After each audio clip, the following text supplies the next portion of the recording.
श्री कल्की धाम की स्थापना दिवस के अवसर पर आयोजित भू उत्खनन समारोह की इस मधुरम और मनोरम बेला पर मैं समस्त धार्मिक जगत को बड़ी श्रद्धा और पवित्र भाव से हार्दिक बधाई एवं शुभकामनाएं देती हूँ।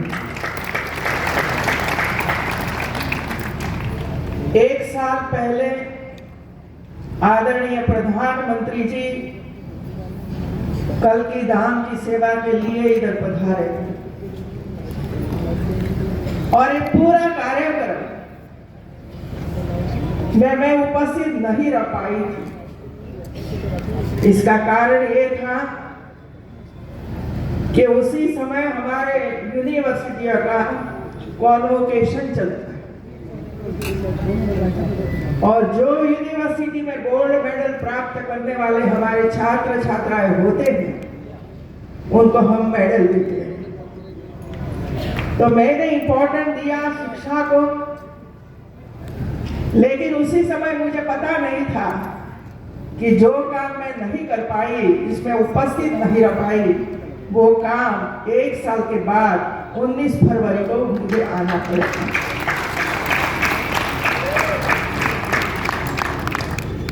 और इसी वजह से आमंत्रण देने के लिए राजभवन में प्रमोद कृष्ण जी स्वयं पधारे थे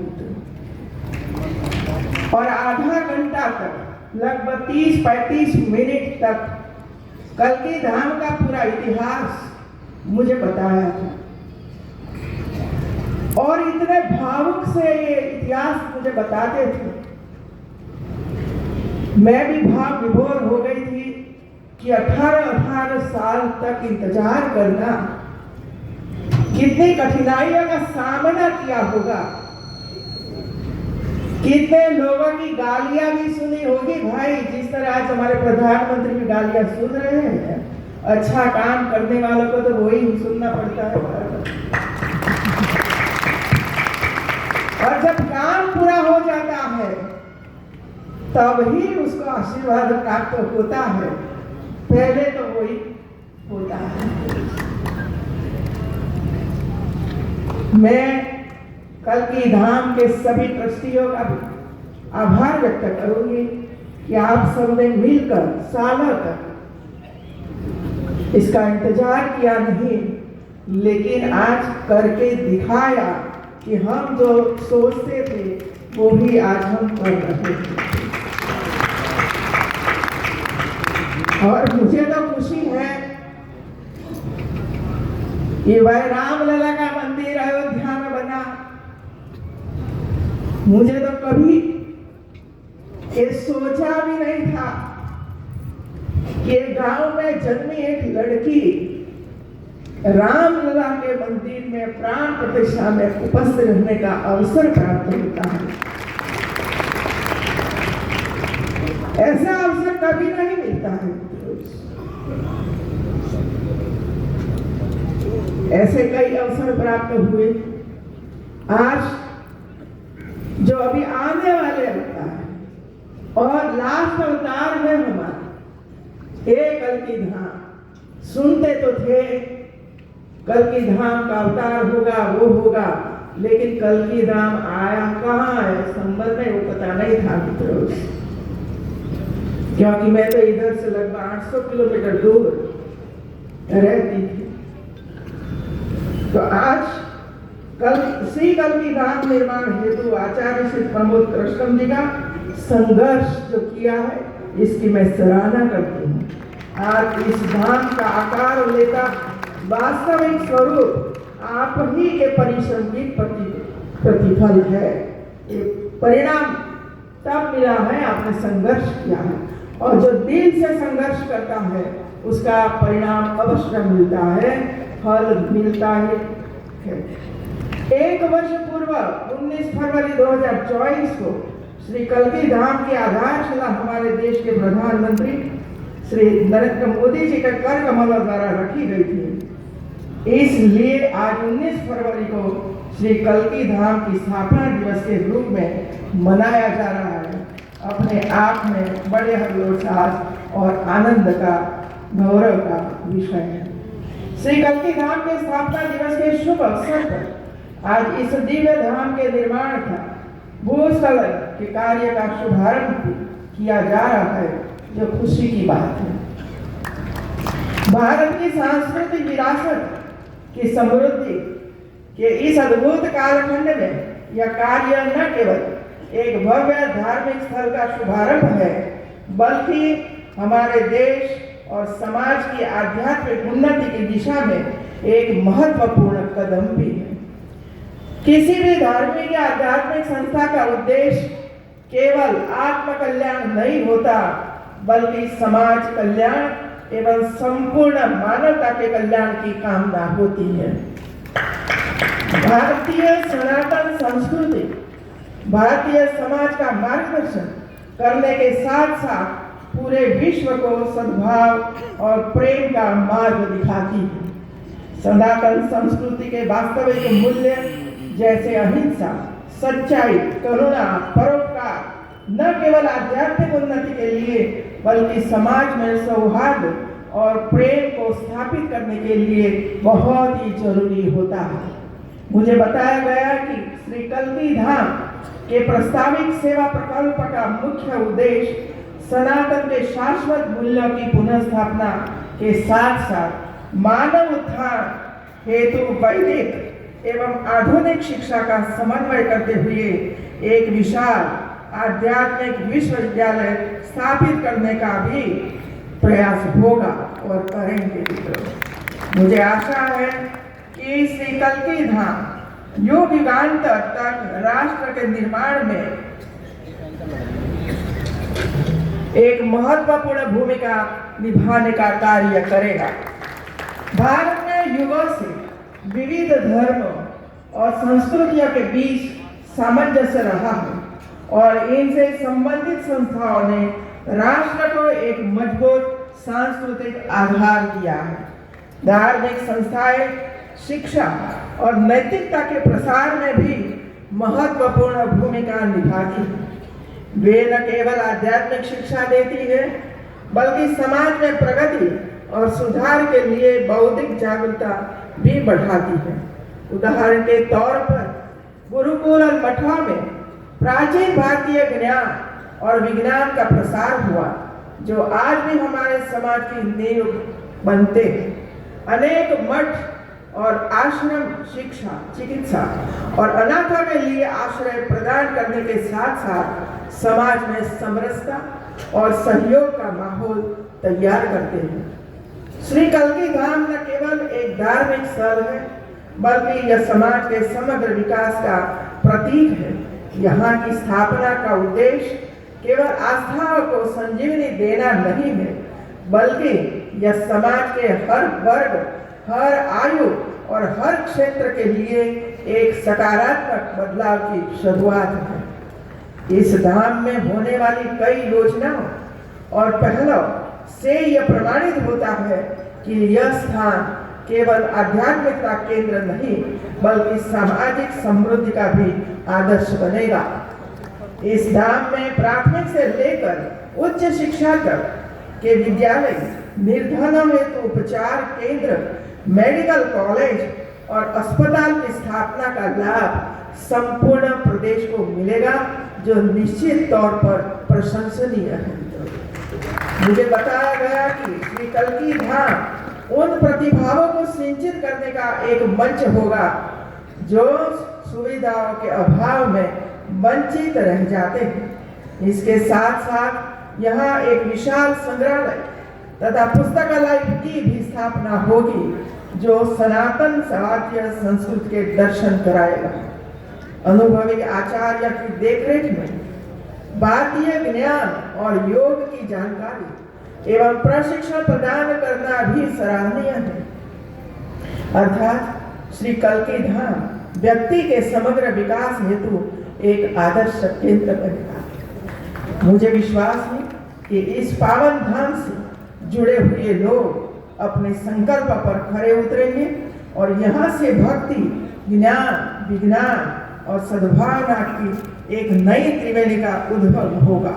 आचार्य श्री हरि विष्णु के दशम और अंतिम अवसर श्री कल्कि नारायण की अवतरण स्थली संभल की पावन धरा पर स्थापित श्री कल्कि धाम से आध्यात्मिक उन्नति का मार्ग भी प्रशस्त होगा और समाज में सकारात्मक बदलाव भी आएगा।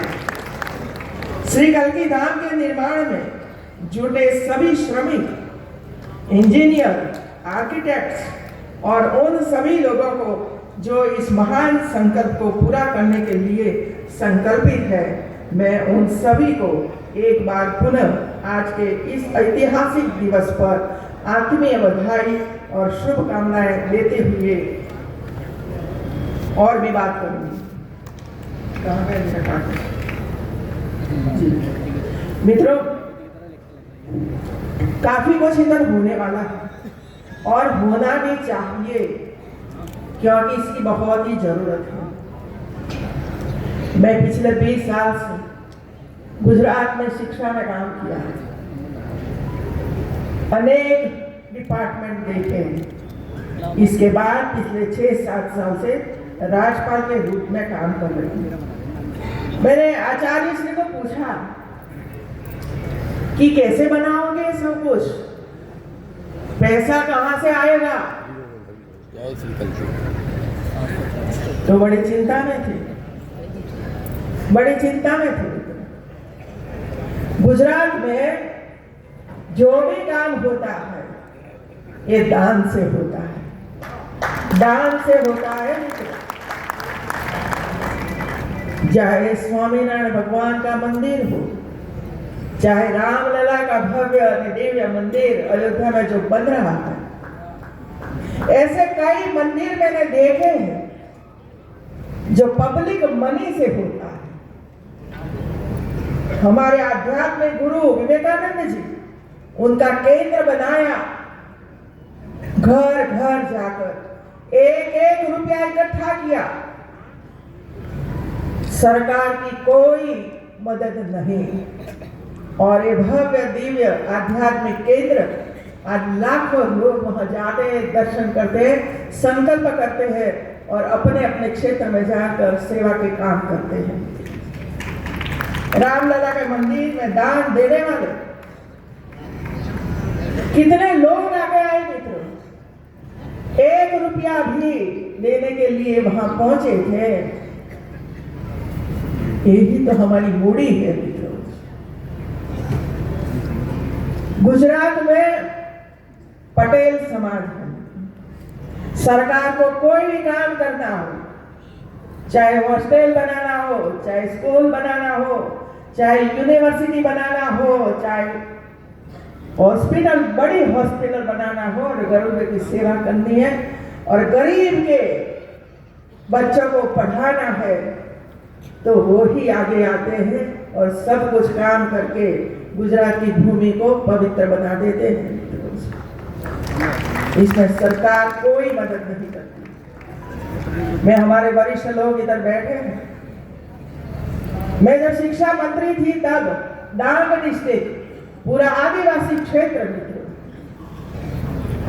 और वहां इतनी बदियां चलती थी, मुझे बहुत ही चिंता होती थी कि इसको किस तरह हम डेवलपमेंट करें। तो मैंने सोचा कि सूरत को हम डायमंड सिटी बोलते हैं, तो डायमंड वालों को ही मुझे पकड़ना पड़ेगा और पूरी डायमंड इंडस्ट्री में काम करने वाले लोगों को मैंने बुलाकर उसको रिक्वेस्ट किया कि आप पूरा डांग जिला संभालो। आपको मैंने दे दिया डांग जिला, वहां स्कूल बनाइए, हॉस्टल बनाइए और हॉस्पिटल बनाइए और लोगों की सेवा करिए, और आज सरकार को कुछ नहीं करना पड़ता है, वो ही संभाल रहे। ये शक्ति है समाज के पास, ये शक्ति है समाज के पास। आध्यात्मिक शक्ति तो होती है मित्रों, लेकिन दान देने की शक्ति भी है, और ये दान से जो ज्ञान प्राप्ति हमारे समाज को होती है वो ही बदलाव लाती है मित्रों, वो ही बदलाव लाती है, क्योंकि उनके साथ उसका जुड़ाव हो जाता है कि ये मैंने स्कूल बनाई है और इधर पढ़ने वाले सभी बच्चे आदर्श के रूप में बाहर निकलना चाहिए, उस आदर्श के रूप में। और इसी वजह से मैंने कहा क्या मैं बताऊं कि दान देने की बात करूं? तो बताया कि करिए। मित्रों, हमारी जिम्मेवारी इतना बड़ा, और ये भगवान का अवतार होने वाला है और उसका मंदिर बनता है, और हम इसमें 1 रुपया भी दान न कर पाए तो हमारी शक्ति का क्या, हमारा अवतार का क्या भाई? ये भगवान ने हमें जन्म दिया है धरती को पल्लवित बनाने के लिए, ये धरती को ज्ञानवान बनाने के लिए, ये धरती को समानता देने के लिए, गौरव के लिए। तो हम एक थोड़ा सा काम तो कर दें मित्रों। और इसी वजह से जब मैं बोलती हूँ तो मैं करके दिखाती हूँ मित्रों। और इसी वजह से मैं 5,11,111 रुपया में दान करती हूँ मित्रों। जोरदार तालियों से उनकी इस भावना का स्वागत। आपको याद करेंगे लोग, पीढ़ियों तक याद करेंगे। रामलला का मंदिर बनना जा रहा था, कई हमारे वरिष्ठ लोग, कई हमारे साधु संत गांव गए, प्रचार किया, लोगों को मिले, समझाया, और आज वो भव्य रामलला का मंदिर तैयार हो रहा है। वैसा ये अवतार, 10वां अवतार,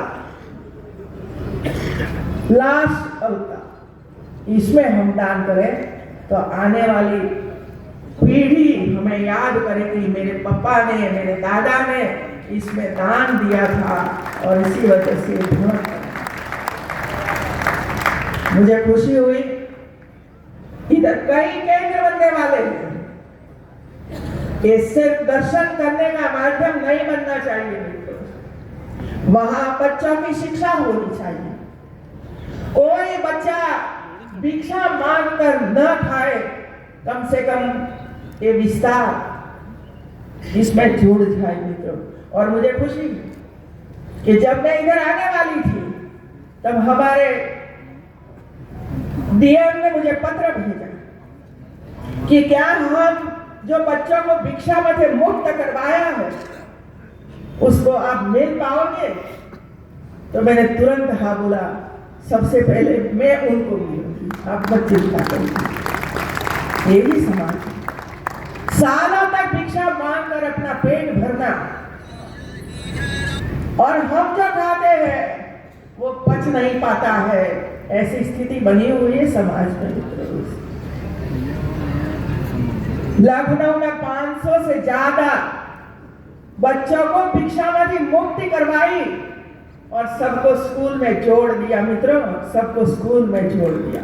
ये बड़ो भाव कर रहा। और वो ही बच्चों को बैंड सिखाया, और 26 जनवरी की जो रैली निकलती है, झांकी निकलती है, इसमें बैंड में सबसे पहले स्थान प्राप्त किया। जो बच्चे भीख मांगते थे आज बैंड बजाते हैं।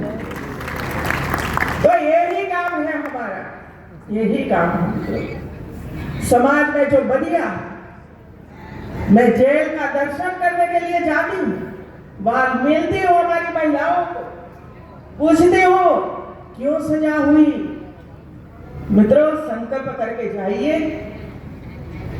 कि हम दहेज की मांग नहीं करेंगे, दहेज की मांग नहीं। ये कल की धाम है मित्रों। दहेज नहीं देने से हमारी होनहार बेटियां की हत्या, क्या यही हमारा समाज है? क्या ये हमें मंदिर में दर्शन करने के लिए जाते हैं तब वो ही हम लेकर आते हैं वहां से? कितनी महिलाओं को मैं मिलती हूँ, आंख में आंसू बनाते हैं, और इनके साथ 5 साल के, 1 साल के, 2 साल के बच्चे भी जेल में रहते हैं। क्या पाप किया वे बच्चों ने? सोचिए भी, 2-5 लाख रुपए से जिंदगी नहीं चलती है, जिंदगी पूरी नहीं होती। जो मिला उसको ही आनंद मानिए और अपना परिवार चलाइए मित्रों। अब मेरे पास रिक्वेस्ट करते हैं कि उनको छोड़िए, उनको छोड़िए, लेकिन जब उसकी हिस्ट्री में पढ़ती हो, सर हम कोई गाजर थोड़े काटते हैं, मूली थोड़े काटते हैं, 11 लोगों की एक साथ हत्या। क्या कर रहे हैं? इतना बड़ा भव्य मंदिर श्री कल्की धाम का बन रहा है। मैं आप सबको रिक्वेस्ट करती हूँ कि मत करिए ऐसा मित्रों, मत करिए। होनहार बेटियां पढ़ती है, स्वप्न से मैं ससुराल जाऊंगी, आनंद से रहूंगी, काम करूंगी और मेरी जिंदगी बिताऊंगी, और वो ही 1-2 साल में प्रभु के धाम में पहुंच जाती है और हम कुछ नहीं कर सकते, कुछ नहीं कर सकते। कायदा कानून तो पेपर पर रह जाते हैं। रूल्स बनाया, संविधान बनाया, लेकिन कागज पर है, हमारी महिलाओं तक तो नहीं पहुंचा है, नहीं पहुंचा। लेकिन दूसरी और खुशी भी कि आज हमारी महिलाएं सब बंधन तोड़ के एजुकेशन के क्षेत्र में पहुंच चुकी है और अपना पढ़ने का काम, स्पोर्ट्स का काम, आईटी का काम, सेना में भर्ती होना और देश की सुरक्षा करना, ये आज हमारे प्रधानमंत्री के माध्यम से हो रहा है। पिछले 10-11 साल आप देख लीजिए मित्रों, और गुजरात में 13 साल मुख्यमंत्री के रूप में मैंने देखा है किस तरह गरीबों को आगे लेने के लिए कैसे प्रयास होते थे, किसानों को आगे बढ़ाने के लिए कैसे कैसी योजनाएं बनती थी और धरातल पहुंचे इसका प्रयास होता था। बच्चों के लिए कैसे कैसे स्कूलें चलती थी, आंगनबाड़ी की ओर किस तरह हम देखते थे और वहां आने वाले बच्चों को भोजन मिले इसका प्रबंध होता था। और जो गरीब बच्चे हैं, अशक्त बच्चे हैं, उनको किस तरह हम दूध पिलाते थे हर रोज, ये हम लोग करते थे मित्रों। वो तो हमारा काम है कुछ करने का, लेकिन इसमें समाज भी जुड़ता है। ये हमारा दायित्व भी है कि हम जब 10 रुपया कमाते हैं तो 1 रुपया दान में दीजिए, 9 रुपया आपके घर खर्च में करिए, वो ईश्वर आपको बहुत ही शक्ति देगा मित्रों। आप मदद करिए। इतना बड़ा मंदिर सिर्फ मंदिर नहीं है मित्रों, लेकिन एक सर्वांगी विकास, समाज का, व्यक्ति का एक सर्वांगी विकास करने वाला ये धाम बनने वाला है। मैं तो बहुत ही खुशी व्यक्त करती हूँ कि ऐसे स्थान पर हम सब इकट्ठे हुए और सबकी आस्था इसमें जुड़ी है। चाहे स्टेज पर बैठे हुए सब साधु संत, सामने जो साधु संत बैठे हैं, सबकी शक्ति इसमें जुड़ी हुई है और आपकी शक्ति इसमें जुड़ेगी तो मंदिर नहीं रहेगा, लेकिन एक चेतना का केंद्र बनेगा। आप सबको बहुत बहुत बधाई, धन्यवाद, आभार, जय हिंद। बहुत बहुत स्वागत, बहुत बहुत अभिनंदन, बहुत बहुत आभार, बहुत बहुत साधुवाद माननीय राज्यपाल महोदय जी का। मैं अभिभूत हूँ जिन शब्दों का, जिस